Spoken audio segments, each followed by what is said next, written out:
Hello friends, બદામ શેક બનાવવા માટે મેં અહીંયા 1 લીટર દૂધ લીધેલું છે. જે આપણે દૂધ લીધેલું છે એમાંથી થોડુંક દૂધ આપણે એક વાટકામાં લઈ લેશું અને વાટકામાં જે દૂધ લીધેલું છે તેમાં 2 ચમચી જેટલો આપણે કસ્ટર્ડ પાવડર ઉમેરીશું અને તેને સારી રીતે મિક્સ કરી લેશું. મિક્સ થઈ જાય પછી જે આપણે દૂધ ગરમ થાય છે તેમાં આ મિશ્રણ આપણે ઉમેરી દઈશું અને તેને મિક્સ કરી લેશું.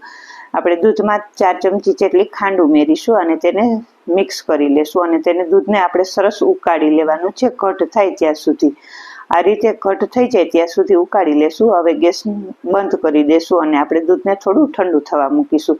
ઠંડુ થઈ જાય પછી એકદમ ચીલ્ડ ઠંડુ થવા માટે આપણે એને ફ્રીજમાં મૂકીશું. 4-5 કલાક પછી આપણું દૂધ સરસ ઠંડુ થઈને તૈયાર થઈ ગયું છે. આપણે તેને કાચના ગ્લાસમાં સર્વ કરીશું અને ઉપરથી બદામની કતરણ ઉમેરીશું. તો તૈયાર થઈ ગયો છે મસ્ત મજાનો એકદમ ઠંડો ઠંડો બદામ શેક. ફૂલ વિડીયો જોવા માટે પેજને લાઈક કરો અને ચેનલને સબસ્ક્રાઈબ કરો. તો તૈયાર છે બદામ શેક.